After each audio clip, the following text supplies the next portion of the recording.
que os Espíritos têm a nos oferecer. Hoje todos receberam um panfleto de divulgação em comemoração da Semana Kaiser-Schutter, que ela acontecerá dos dias 15 a 22 de setembro, e é uma promoção da USA Internacional de Matão. Então, no decorrer dessa semana, irá acontecer várias atividades em diversas casas da nossa cidade, e pedimos a todos que possamos prestigiar esse evento, e aqueles que necessitarem de mais informações sobre esse evento, que possam procurar um de nossos trabalhadores para que nós possamos atendê-los.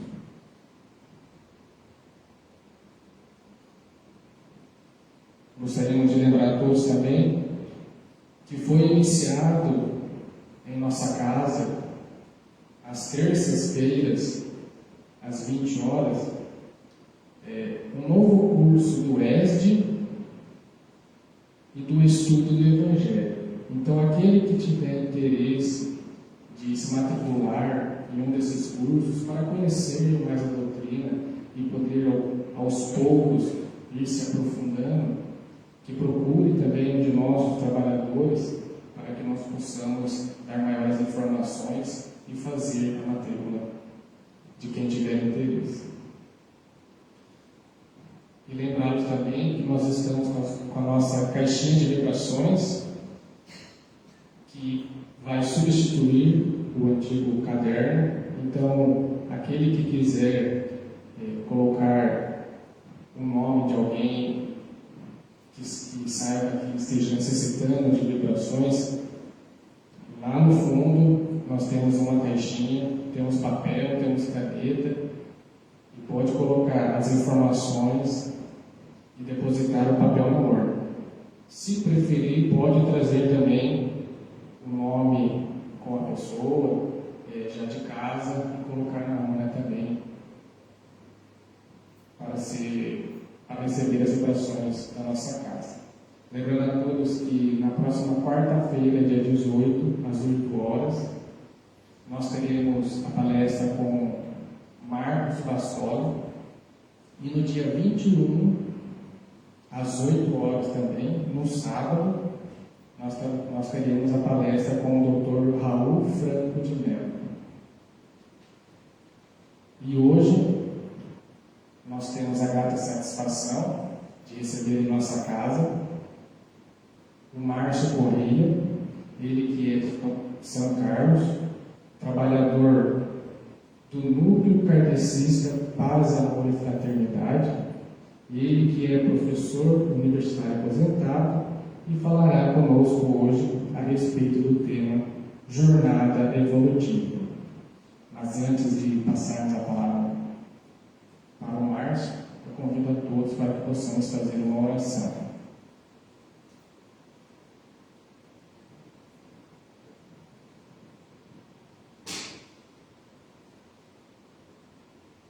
Vamos todos elevar os nossos pensamentos e agradecer a Deus, nosso Pai, a Jesus, nosso Mestre, por mais esta oportunidade de podermos estar reunidos para aprender um pouquinho mais sobre as lições do seu Evangelho. Que essas lições sejam para nós a base do nosso crescimento espiritual e que elas calem fundo em nossos corações, ajudando-nos e ajudando a todos que nos servem. Senhor, nós agradecemos a companhia da espiritualidade amiga, que a todo momento nos ampara, nos ajuda e nos guia através dos melhores caminhos, a fim de que possamos estar sempre conectados a Ti. E assim, querido Mestre, com as suas bênçãos, iniciaremos os trabalhos de hoje. Que assim seja. Márcio, a palavra é sua.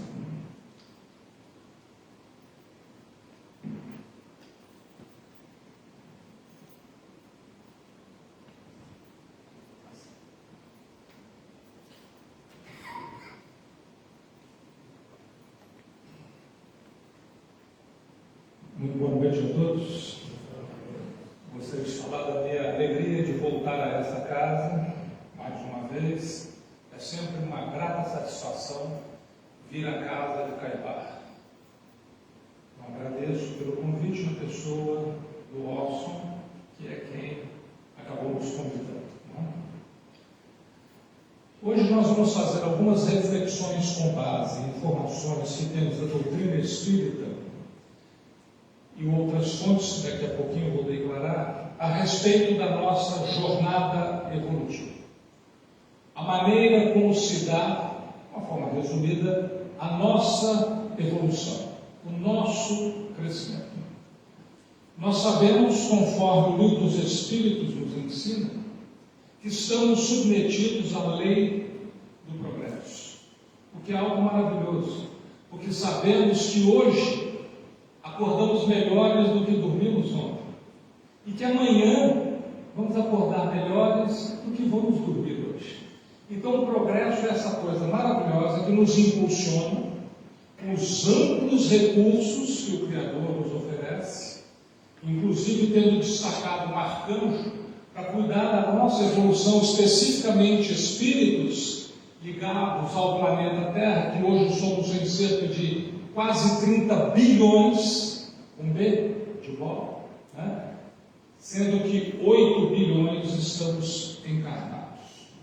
E esse arcanjo que é Jesus já nos deu todas as pistas do que é que nós devemos fazer para evoluir de forma mais rápida, sem sobressaltos, com menos sofrimentos. Nós consultamos algumas fontes, buscamos algumas informações na Enciclopédia Livre na internet, também pegamos de Allan Kardec informações no Livro dos Espíritos, Evangelho segundo o Espiritismo, na Gênesis, no livro Consolador de Emmanuel, psicografado pelo Chico Xavier, o Novo Testamento de Jesus, e um belíssimo livro de uma companheira nossa lá de Campinas, a Hebe Lague de Souza, que tem um livro que ela publicou já há alguns anos, Darwin e Kardec, um diálogo possível. Livro esse que eu recomendo. Aqueles que quiserem aprofundar conhecimentos a esse respeito, inclusive olhando as coisas sob o ponto de vista de uma bióloga que também é espírita e que, portanto, conhece os dois lados do assunto, tanto o aspecto científico tradicional como o aspecto da ciência espírita, filosofia espírita e religião espírita, o livro dela é uma referência fundamental. Jesus, lá no Sermão da Montanha, foi o sermão mais importante que ele fez, e que nós vamos encontrar esse sermão detalhadíssimo em 3 capítulos do Evangelho segundo Mateus, os capítulos de número 5, 6 e 7. Jesus nos trouxe joias preciosas, na verdade, um grande resumo de todo o cristianismo. E lá no início do sermão, Jesus nos ensina, aliás, nos conclama a evoluirmos, quando ele nos diz: sede vós, pois, perfeitos, como é perfeito o vosso Pai que está nos céus. Seria possível nós nos aperfeiçoarmos ao ponto de chegar à perfeição divina? Obviamente que não. Jesus nos está nos colocando, o Criador, como alguém que nos atrai, que nos inspira, que tem a magnitude de todas as perfeições. Mas naquele tempo seria para a humanidade muito difícil entender essa nuance, como nos diz Kardec, a respeito da perfeição humana e da perfeição divina. Mas é exatamente no Livro dos Espíritos que Kardec resolve muito bem essa questão. Logo depois que ele pergunta, na questão 625 aos Espíritos, quem é o ser mais perfeito que Deus ofereceu ao homem para lhe servir de guia e modelo? E os Espíritos respondem singelamente: Jesus. Na sequência, Kardec faz uma observação, onde ele constata que Jesus traduz a perfeição a que nós, seres humanos, podemos almejar. Então, quando pensamos Deus, até onde vai dar para chegar? Se eu evoluir tudo o que eu puder, se eu melhorar todos os meus sentimentos, se eu adquirir todos os conhecimentos possíveis do universo, onde eu chegarei? Eu chegarei onde Jesus chegou. É isso que Kardec nos mostra no Livro dos Espíritos. Existe um grande pesquisador que esteve aqui conosco encarnado, mais ou menos na mesma época de Kardec, nós vamos ver as datas daqui a pouco, que foi Charles Darwin. Charles Darwin esteve encarnado de 1809 a 1882. Ele era um naturalista, geólogo, biólogo, que vivia no Reino Unido. Charles Darwin, depois de ter feito uma viagem de vários anos, onde ele percorreu no navio britânico, ele recebeu a oportunidade de acompanhar o capitão desse navio, que cedeu a ele o fato de que ele pudesse estar nesse navio observando todas as coisas. Então, isso acontece depois de 5 anos de vida nesse navio, que é o navio Beagle. Ele viajou de 1831 até 1836. Aqui em vermelho vocês notam o percurso feito pelo Beagle. É um percurso muito longo. Foi uma viagem muito longa, mas muito enriquecedora para Charles Darwin. Vamos ver, olha, essa viagem começa em 1831, ele havia nascido em 1809, ele era jovem ainda, ele tinha 20 e poucos anos. Tá? Então, ele observa tudo isso nos vários locais por onde ele passou, aqui na Austrália, sul da África, esteve no Brasil, voltou ao Reino Unido, depois mais uma vez ao Brasil, volta ao Pacífico, volta ao mundo e depois chega de novo no Reino Unido. Nessa época, ele teve uma observação muito atenta da maneira como as espécies se interrelacionavam. E mais do que isso, a maneira como as espécies se transformavam a partir do modo como elas se relacionavam com o próprio meio ambiente. Ele, em 1859, depois de já ter formulado as suas ideias há algum tempo, ele publica o livro A Origem das Espécies. E aqui faço questão de ressaltar algumas datas, porque elas são importantes para a nossa compreensão do assunto. Primeiro, a época em que Darwin viveu. Segundo, a data de publicação do seu livro. As ideias dele já estavam perfeitamente concebidas. Ele demorou um pouco para publicar, porque ele temia a reação que haveria no movimento religioso que dominava aquela região, o Reino Unido e, de uma maneira geral, o mundo. Né? Ele temia a forma como os religiosos iriam encarar as ideias que ele ia trazer, de que algumas espécies decorriam de outras através da evolução e que nós, em última análise, éramos primos dos macacos. Né? Então, este assunto parecia estar em confronto com a ideia criacionista, que era a ideia no pensamento religioso dominante naquele tempo.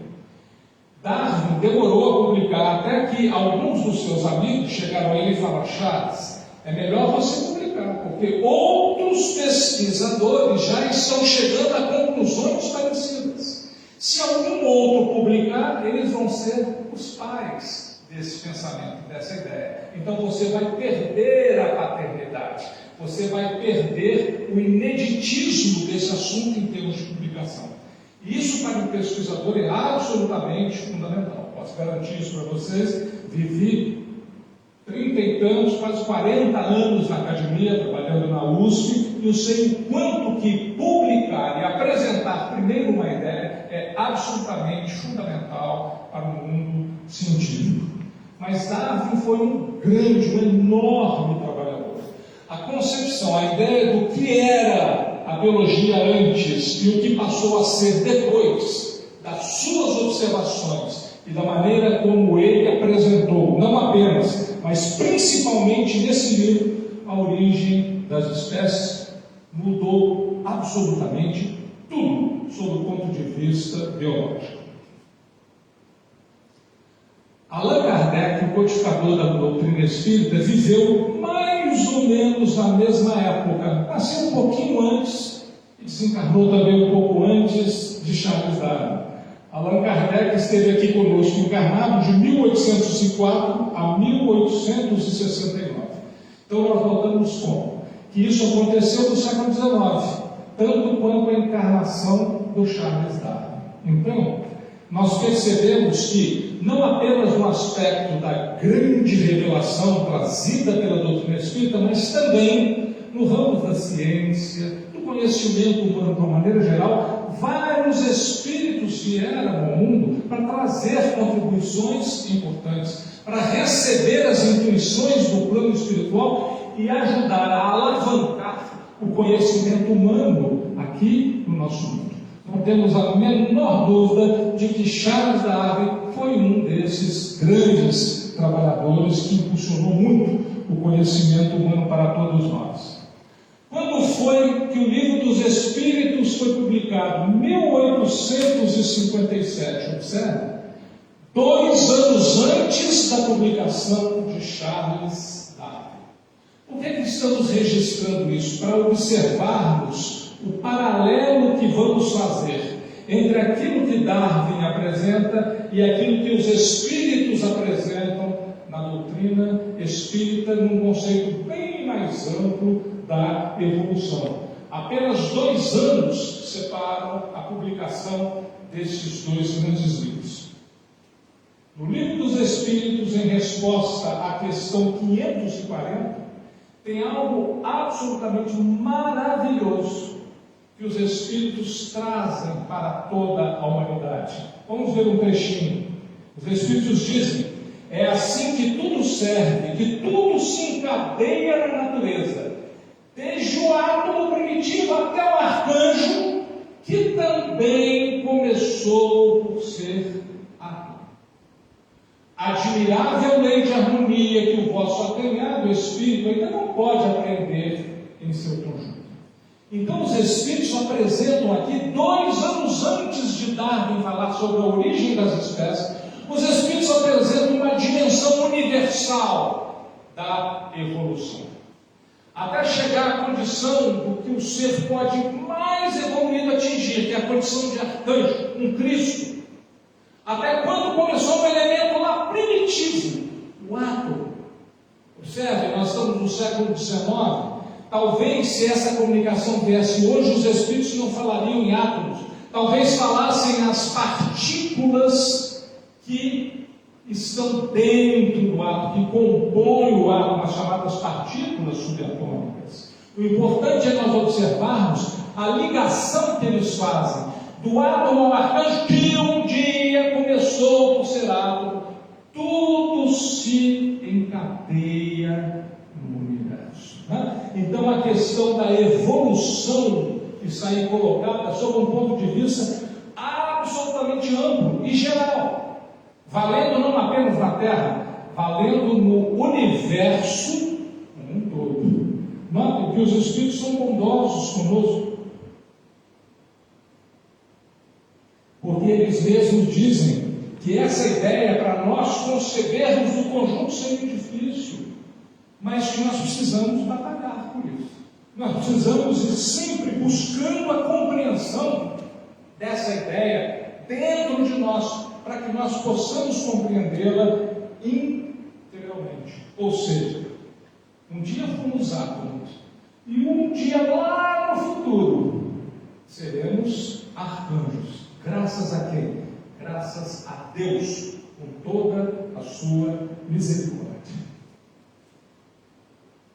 Se olharmos em paralelo contribuições tanto do darwinismo como do espiritismo, nós podemos observar alguns pontos de confluência, alguns pontos de semelhança. Por exemplo, Darwin considera o homem como produto da evolução. Ele foi observando todas as espécies, desde as espécies mais primitivas do nosso planeta até a condição condição de chegar como homem, essa evolução se deu. Então, o homem está considerado como produto da evolução. Kardec também apresenta isso no Livro dos Espíritos. Não na condição de homem que nos encontramos hoje, entendido o homem como ser humano, o homem e a mulher, né? Mas entendido aí o ser que vai chegar à condição última. Um arcanjo é um ser humano, totalmente aperfeiçoado, mas humano. Darwin falou sobre a evolução biológica ou evolução orgânica, como que as espécies foram evoluindo até chegar ao topo, que seria o corpo humano.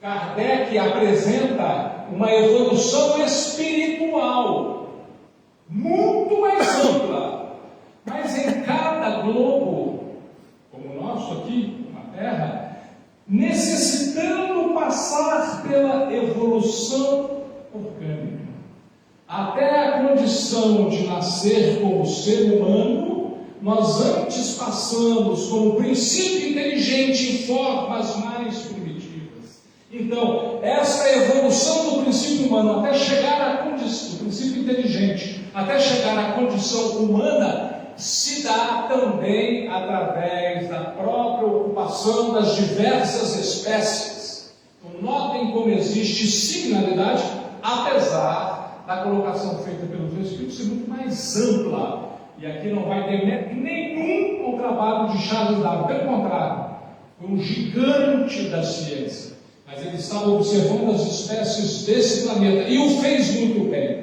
Kardec apresenta aquilo que os Espíritos trazem como conhecimento do que acontece ao longo do universo como um todo. A fieira total, completa, e não apenas um pedaço dela naquilo que acontece no ambiente de um determinado planeta em especial.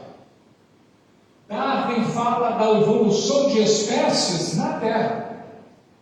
O Livro dos Espíritos nos fala da evolução do Espírito no universo. Hoje talvez pudéssemos falar nos universos, já que a ciência já tem dito que não tem um universo só. São diversos universos. Me perdoe pela rima.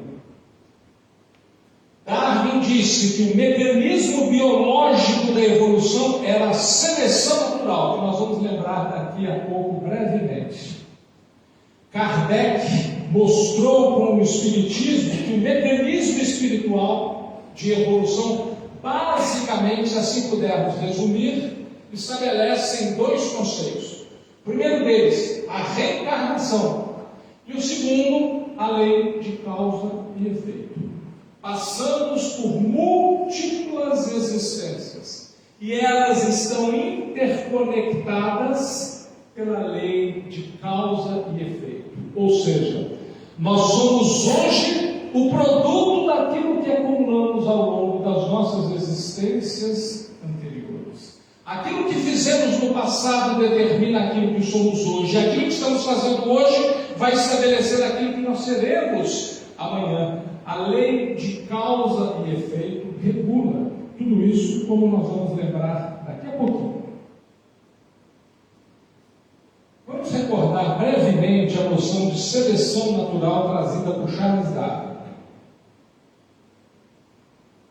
E quando começamos a preparar esse assunto, nos lembramos das aulas de biologia lá do antigo curso científico, que depois virou colegial, atualmente eu nem sei como chama, né? Mas era assim que se chamava. A seleção natural é um mecanismo biológico que faz o quê? Favorece as variações mais vantajosas dos organismos e elimina as que não são adequadas, por um processo absolutamente intrínseco à natureza. Daí Charles Darwin chamava de seleção natural. Observe, a ciência descobre como as coisas acontecem. O porquê está na mente sábia do Criador. Certamente o Criador é que estabeleceu isso, mas Charles Darwin teve a compreensão, ele percebeu ao viajar 5 anos no navio Beagle, ele percebeu a maneira como as espécies evoluíram. Darwin não projetou nada a respeito da existência ou da atuação do espírito, e nem era objeto das suas observações. A ciência tradicional não trata do espírito, trata da matéria. Então, ele observou a maneira como os corpos evoluem. Ele, que inclusive era um homem religioso. Então, religioso a ponto, como disse a vocês, ter atrasado a publicação do seu livro para não escandalizar as autoridades religiosas daquela época. Os organismos competem pelos recursos existentes e os mais aptos sobrevivem. Achei essa figurinha aqui, lá na Wikipédia, eu achei muito interessante. Nós temos aqui 2 girafas. A girafa da esquerda tem um pescoço maior que a girafa da direita, então ela consegue se alimentar. Ela consegue atingir as folhas da árvore. Ela, se alimentando, permanece viva. A outra, coitadinha, não conseguiu se alimentar e morreu de fome. Então, o que vai acontecer? As girafas terão a tendência de aumentar os seus pescoços. No nascimento de novas girafinhas, as girafas que apresentam maiores pescoços são as girafas que vão sobreviver. Então, isso vai determinar uma característica para essa espécie. Isso estou falando aqui, a grosso modo, de uma maneira bastante resumida. Eu que nem tenho nenhuma formação nessa área. Eu sou engenheiro civil, não tenho nada a ver com a biologia. Mas achei que essa figura ela é muito ilustrativa para que nós, leigos, possamos entender a ideia fundamental na teoria de Darwin, que é um processo de seleção natural. Kardec, no Evangelho segundo o Espiritismo, lá no capítulo 1, no item 8, diz o seguinte: ele ensina algo para o qual nós devemos prestar muita atenção, no qual devemos prestar muita atenção. A ciência e a religião são as 2 alavancas da inteligência humana, e a filosofia vem por trás, equilibrando tudo isso, nos ajudando a compreender tanto uma coisa como outra. Tá? Uma ciência revela as leis do mundo material, e a outra, a religião, as do mundo moral. Agora vejam a lógica do pensamento de Kardec. Ele mereceu aquilo que Camille Flammarion, um grande astrônomo, chamou de o bom senso encarnado. Vejam que o bom senso encarnado conclui. Tendo, no entanto, essas leis, o mesmo princípio, ou seja, as leis do mundo material e as leis do mundo moral, e esse princípio é Deus, não podem contradizer-se. Deus não pode pretender a destruição da sua própria obra. Sua própria obra. Quem estabeleceu que as espécies evoluem desta forma e a ciência captou? Foi Deus. Quem estabeleceu que nós evoluímos com a necessidade de adquirirmos cada vez mais conhecimentos e melhorarmos os nossos sentimentos? Foi Deus. Quem estabeleceu a lei de causa e efeito que liga aquilo que nós somos com aquilo que nós somos? Foi Deus. Então não pode haver contradição em ideias que brotaram de uma mesma fonte, sendo essa fonte soberanamente sábia e justa. Na visão espírita, cada ser é um corpo orgânico que depende do espírito para o desenvolvimento físico e mental no exercício das suas funções vitais. Nós precisamos da encarnação. Encarnamos, ocupamos um corpo físico.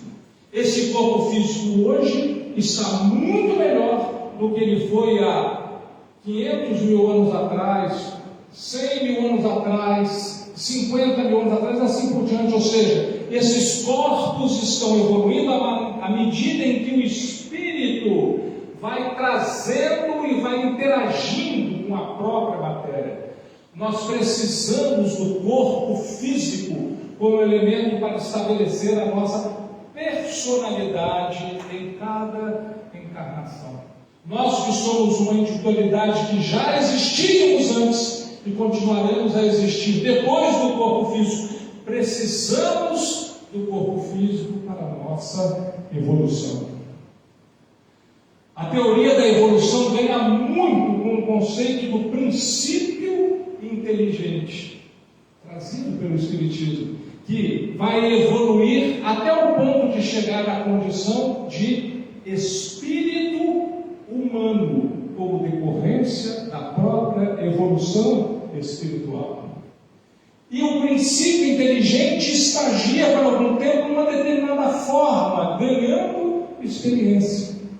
Se você tem um pet em casa, se você tem um cachorrinho, tem um gato, que seja, passarinho, você olha para ele e fala, ele um dia vai chegar aqui onde eu estou. Ele vai ter os mesmos anseios que eu tenho.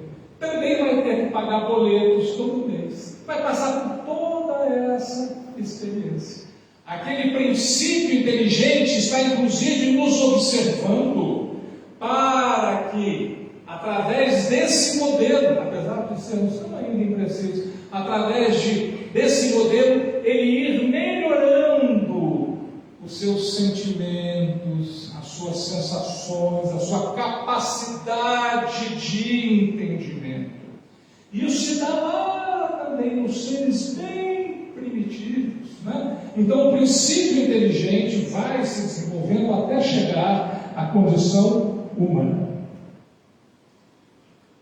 No processo de seleção natural, o princípio inteligente, o que ele faz? Ele deixa a matéria para ela voltar posteriormente. Com isso ele ganha aprendizado e desenvolvimento. Seu cachorrinho morreu? Só o corpo dele morreu, ele continua vivo. Ele talvez vá reencarnar rapidamente. Há casos em que é quase instantâneo, né?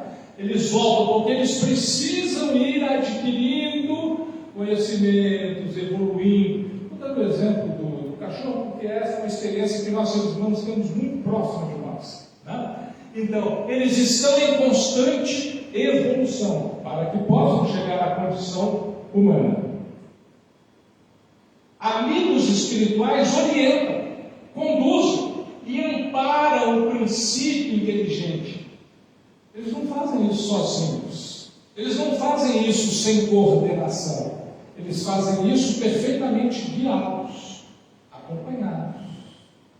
Aquele cachorrinho que foi morar na sua casa e que um dia você ficou de coração partido quando ele se foi, ele está sendo cuidado, preparado, tem espíritos destacados no nosso planeta para fazer isso, para acompanhar, para dirigir, para moldar, para determinar se vai ficar um tempinho na erraticidade, se já vai voltar imediatamente para o outro corpo de outro animal, né? Em geral demora um certo tempo numa mesma espécie, depois pode evoluir, né? Então isso tudo é devidamente acompanhado, isso é devidamente auxiliado, tanto quanto nós seres humanos somos auxiliados.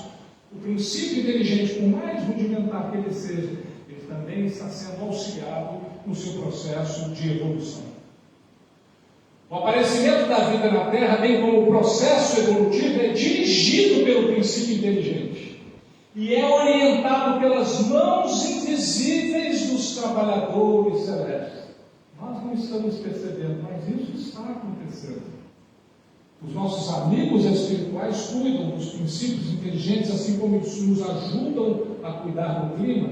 Imagine o quanto que eles estão trabalhando na atualidade para ver se conseguem reverter as loucuras que nós, seres humanos, temos feito no desequilíbrio do próprio clima do planeta. Então é um trabalho intenso, cuidando de mananciais, do equilíbrio geológico do planeta, de tudo.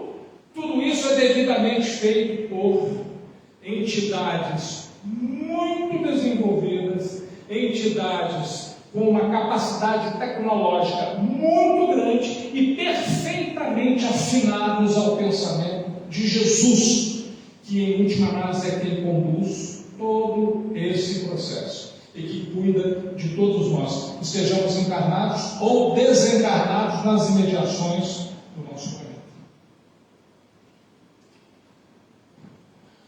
O estímulo causado pela fecundação subordina-se ao comando espiritual. Vamos pensar no caso de quando existe a fecundação humana. Existe uma programação daquilo que nós devemos passar numa determinada encarnação. Quais são as características que os nossos corpos devem ter? Uma característica positiva aqui, uma deficiênciazinha ali, em função exatamente da lei de causa e efeito. Na hora que a fecundação vai ocorrer, a natureza é sábia, quando dizemos a natureza é sábia, Deus é soberanamente sábio. Existe uma produção muito grande das células masculinas, e naquelas células masculinas todas, de todos os espermatozoides, apenas um de milhares, vai conseguir fecundar o óvulo. Que é esse? Exatamente aquele que, em combinação com as características da célula que já dorme no ventre feminino, vão conferir ao ser as propriedades do corpo que ele precisa ter. Nós sabemos como isso acontece. Graças a Deus nós temos a doutrina espírita, nós temos, por exemplo, os livros de André Luiz, nós pegamos Evolução em Dois Mundos e observamos isso, pegamos Missionários da Luz e lemos a reencarnação de Sigismundo e vemos todos os detalhes de como todo esse processo é cuidadosamente, sagradamente planejado e conduzido. No desenvolvimento do ser existe uma maravilhosa harmonia na interação entre matéria e espírito, com benefício mútuo. Nós precisamos da matéria, abafadores nos ajudam a esquecer dos nossos desequilíbrios do passado que para que possamos acertar agora. Ao mesmo tempo em que nós, espíritos, intelectualizamos a matéria e a ajudamos no seu próprio desenvolvimento. No início, eu falei com vocês das fontes que eu consultei para trazer essas informações. Além daquelas, existe uma outra, que é uma outra fonte para mim muito preciosa, que aliás foi quem despertou a ideia para que eu falasse nesse assunto. É uma música do meu querido amigo José Henrique Martiniano, que eu acredito que muitos aqui conheçam, é músico em Araraquara, engenheiro como eu, mas músico de primeira linha. José Henrique escreveu uma música maravilhosa com base em um poema de Avelino Fontoura, um poema que está registrado através do lápis abençoado do Chico Xavier. Essa música se chama Jornada e foi essa música que nos inspirou. Então, antes de nós partirmos para o segmento final desse trabalho, eu gostaria de apresentar essa música para vocês, tá certo? Muito bem cantada, por dois músicos muito experientes, para que a gente possa registrar. Na verdade, são 14 versos apenas. Nesses 14 versos, Avelino Fontoura conseguiu resumir de forma esplêndida a jornada evolutiva do ser humano.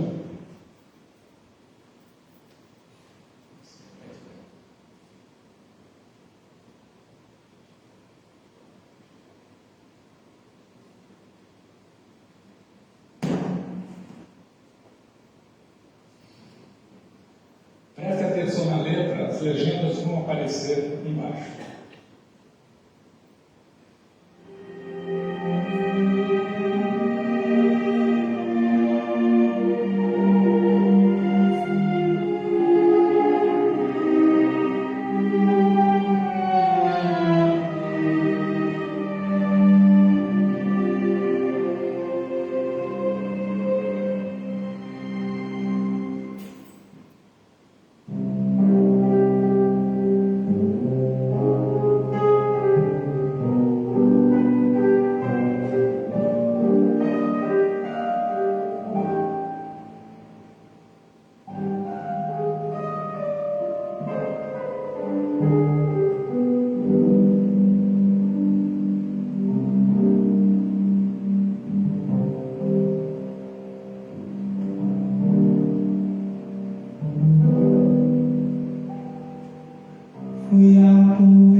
Bronze em longa e ansiosa espera, partícula pousei, encarcerado eu era, infusório do mar em montões de sargaço, por séculos flutuando em movimento escasso, sofri um inverno rude a medo na vera, depois fui animal no instinto da fé.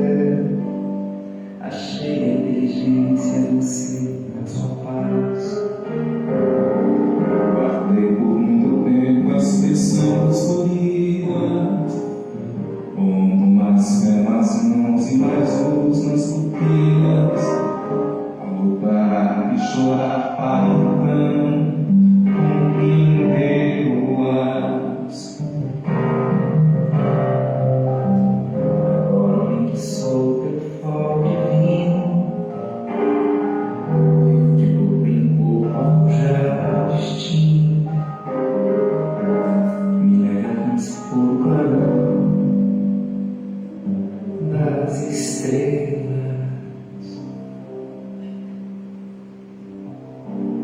Mais uma vez para a gente pensar. Fui dominando entre as forças do espaço, devorando pilões em nome ansiosa espera, partícula pousei, encarcerada eu era, infusório do mar em montões de sargaço, por séculos flutuando em movimento escasso, sofri o inverno rude a medo na vera, depois fui animal e instinto da fé. Achei a inteligência você na sua paz.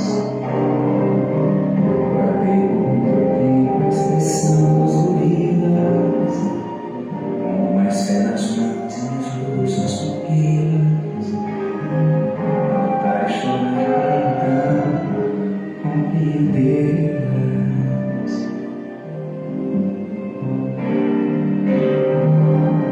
Agora, homem que sou pelo fora divino, vivo de corpo em corpo a forjar o destino, me leve a transpor o clarão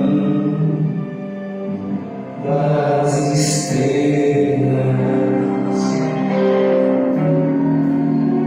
Esse é o Zé Henrique,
linda música, né? O Zé Henrique tem algumas músicas muito boas. Essa, para mim, é a melhor de todas. Já falei isso com ele, né? Apesar de que é até difícil selecionar de tão boas músicas que ele tem. Mas vamos continuar, então, para que a gente possa então, partir para o final. Nós pensamos em termos do ser humano, qual que é a visão da ciência tradicional? Os professores de biologia, de uma maneira geral, ensinam que é um animal racional, moral, sabemos decidir entre o bem e o mal, ou deveríamos saber, né? Social, vivendo junto com os outros, e capazes de usar uma linguagem simbólica, e cada vez mais, atualmente estamos até nos valendo da inteligência artificial, que é a coqueluche do momento, né, nos meios aí de informática. Na visão espírita, o ser humano é um ser espiritual em jornada longa até a sua total purificação. Não começou na maternidade, não vai terminar no cemitério. Começou muito antes e vai avançar muito além do cemitério, né? Então, essa visão espírita é uma visão bastante ampla, né, e pontuada de forma poética, lá como nós vimos, pelo Espírito Verdade, indicando a conexão do átomo até o arcanjo. Em resumo, o princípio inteligente passou por diversas formas até chegar à condição humana. Os primeiros homens da Terra eram primitivos, eram animalizados, tinham traços da agressividade selvagem. Nós ainda trazemos, infelizmente, algumas coisas que vieram desta época. Muitas vezes nós reagimos como se nós fôssemos feras ainda, né? Reagimos de forma irracional, como se ainda não tivéssemos conseguido domesticar a nossa capacidade de raciocinar e de sentir. Há um progresso rápido de aquisição de consciência e de responsabilidade ao longo dos tempos. É dessa forma que vai se dando a evolução. E a lei de causa e efeito aponta uma direção para o progresso. Quando estamos saindo do rumo, a lei de causa e efeito vem, nos cutuca, para que a gente possa voltar ao rumo correto. Recebemos as instruções do professor amor. Se nós não a compreendemos de forma profunda, nós vamos precisar de um outro professor, ou professora, chamada dor, que vai vir nos cutucar e dizer: vem andar pelo caminho correto, que é mais fácil. O aprendizado vai se dando, e esse aprendizado, inclusive, envolve um assunto muito importante, que é nós notarmos que a felicidade não mora na matéria, que a felicidade é uma conquista do espírito. Aliás, graças a Deus não mora na matéria, porque a matéria perece, a matéria vai se deteriorando, a matéria vai ficando doente, né? O espírito não, cada vez mais viçoso, cada vez mais vivo, vai desenvolvendo padrões cada vez mais estáveis e equilibrados de felicidade. Jesus, em determinado instante, nos ensina. Desde então, Jesus começou a proclamar e a dizer algo que inspiradamente João Batista já havia falado: arrependei-vos, pois está próximo o reino dos céus. O que significa arrepender? Arrepender significa modificar, tirando algo que não estava bom e colocando algo bom no lugar. Mas isso é o próprio processo de evolução.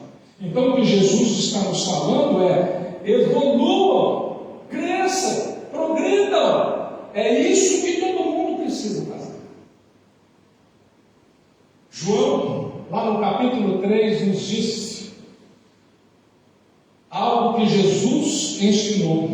Arrazoou Jesus: em verdade te asseguro, quem não nascer da água e do Espírito não pode entrar no reino de Deus. Jesus está falando nascer da água. Por que água? Água é o corpo. Nosso corpo é 75% de água. Nasceu da água, tá certo? Quando nós fomos nascer, o elemento líquido masculino foi colocado na cavidade úmida feminina. Ali se desenvolveu, nós fomos e nos desenvolvemos através, ou imersos numa bolsa d'água. Quando a bolsa d'água estoura, nós estamos prontos para ver a vida e trazemos em nosso corpo o quê? Uma quantidade substancial de água. Então é isso que Jesus está falando: é preciso nascer da água, é preciso renascer do Espírito, ou seja, modificar o Espírito através do batismo no corpo, do mergulho no corpo. E Jesus foi absolutamente explícito, e João nos mostra no versículo seguinte: O que é nascido da carne é carne, mas o que nasce do Espírito é Espírito. A carne procede da carne, o Espírito não procede do Espírito. Os pais confeccionam, produzem os corpos dos seus filhos, mas não os espíritos dos seus filhos que já eram pré-existentes. Quais são os mecanismos do progresso segundo a doutrina espírita? Aqui numa tentativa de fazer algo bem resumido. Vamos aos ensinos de Jesus para que nós possamos compreender aquilo que a doutrina espírita nos mostra, como um mergulho profundo no cristianismo. Jesus, conversando com o sábio Nicodemos, diz: em verdade digo-te, ninguém pode ver o reino de Deus se não nascer de novo. O que é isso? É reencarnação, é nascer de novo mesmo, assumir um novo corpo. O que é nascido da carne é carne, mas o que nasce do Espírito é Espírito.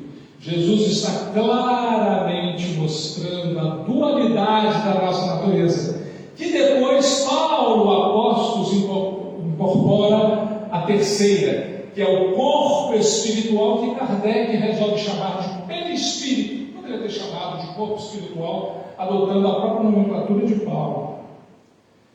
Então, um dos mecanismos é reencarnação. Qual que é o outro? Está aqui, olha.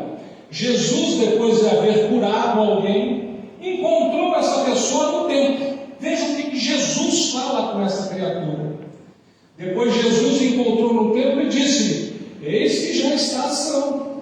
Não peques mais para que não te suceda alguma coisa pior. O que é isso, gente? É lei de causa e efeito.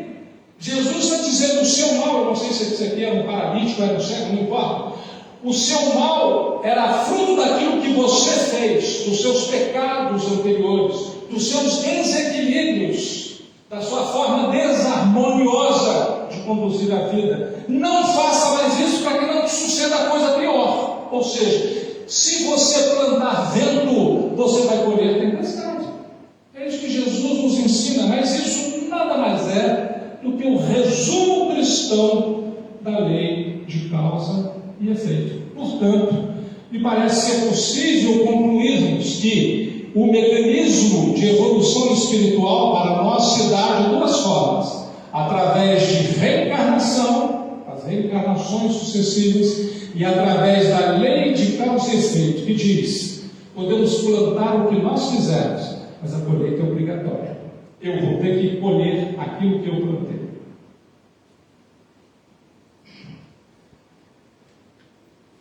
A evolução é trabalho de cada ser. É um trabalho individual, mas não é um trabalho solitário. É um trabalho sempre acompanhado por um protetor espiritual e por demais amigos espirituais que nós temos. Mas é um trabalho que cada um tem que fazer. Veja, vamos ver que está lá na questão 114 do Livro dos Espíritos. Os espíritos são bons ou maus por natureza, ou são eles mesmos que se melhoram? Ou seja, Deus fez alguns bons e fez outros maus? Vejam o que o Espírito Verdade responde: são os próprios espíritos que se melhoram, e melhorando-se, passam de uma ordem inferior para outra mais elevada. Ou seja, nós somos os construtores do nosso progresso. Depende de cada um de nós. Mas quem é o provedor de tudo isso? Quem que é o grande incentivador e propiciador de tudo isso? Aqui na Terra é Jesus. Tá? Então nós temos essa ajuda incomensurável para que nós possamos avançar. Jesus mostrou o caminho e falou: olha, é por aqui que tem que andar. Se você andar fora daqui, você vai sofrer. Procura não sofrer e anda mais depressa. Questão 166.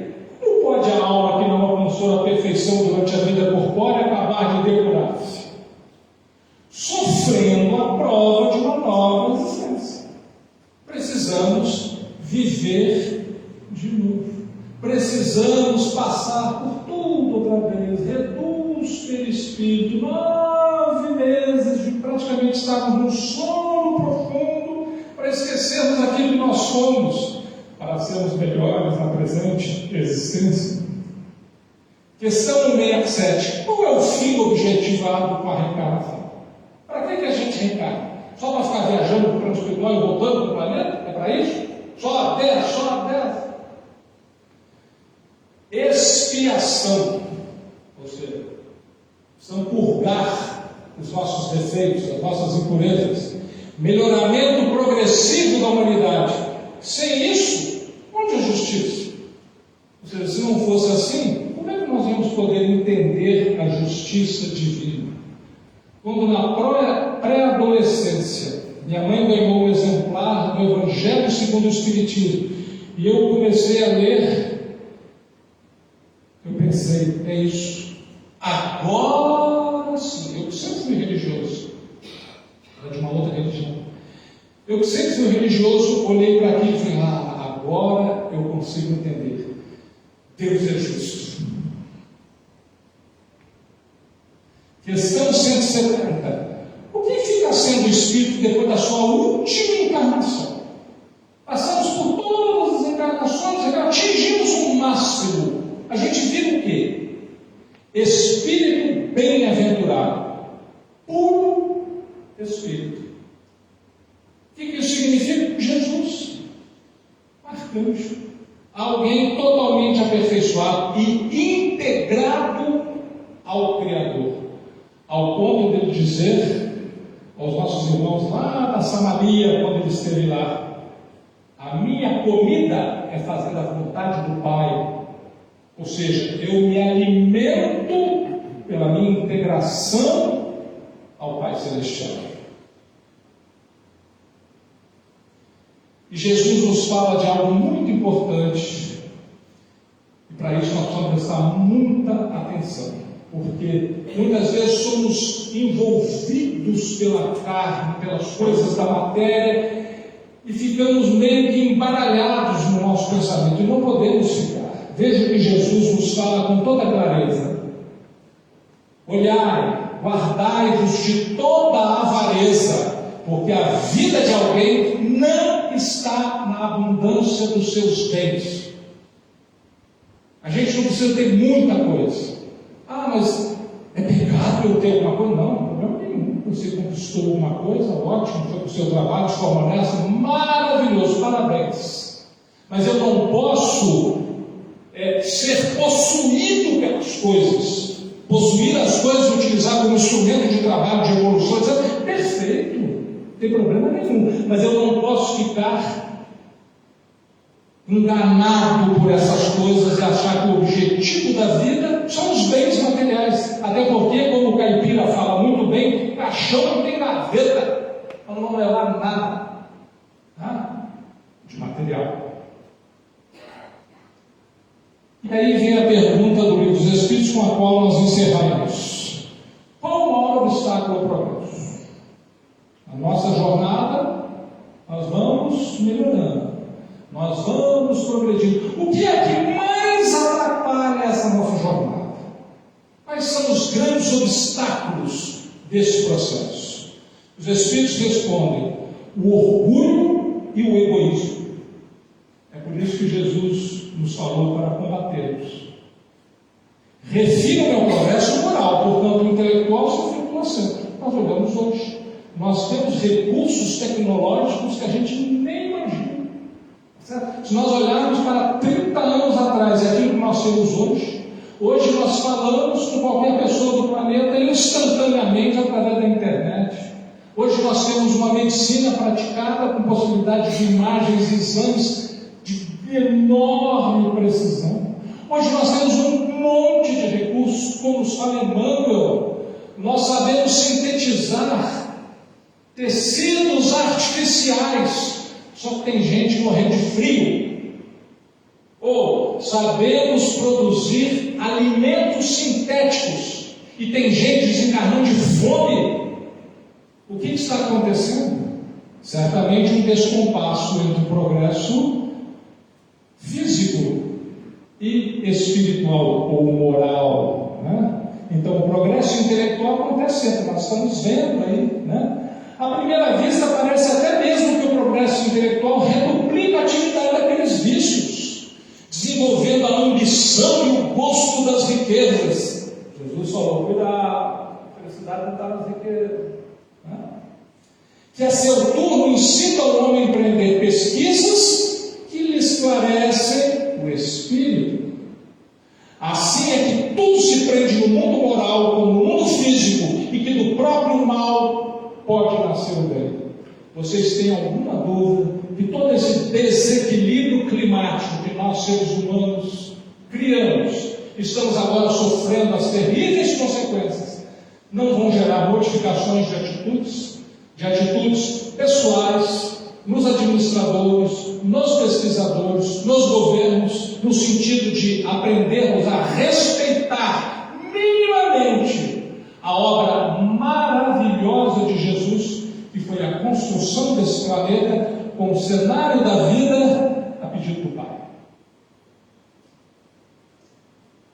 Continuam os Espíritos. Curta, porém, a duração desse estado de coisas, desse estado de perturbação, que mudará a proporção que o homem compreender melhor, que além da que o gozo dos bens terrenos proporciona, uma felicidade existe maior e infinitamente mais duradoura.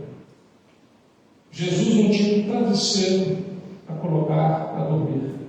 Ele não tinha uma propriedade, não tinha uma casa, mas ele tinha todo o seu desenvolvimento espiritual, toda a integração com o Pai e um amor profundo por todos nós, que se manifesta desde milhões de anos até hoje e continuará se manifestando para que nós possamos crescer e nos aproximar dele. Que ele nos abençoe, que ele nos proteja, que Jesus esteja sempre conosco, mas sobretudo nos ensine a estarmos sempre com ele. Muito obrigado, uma boa noite a todos.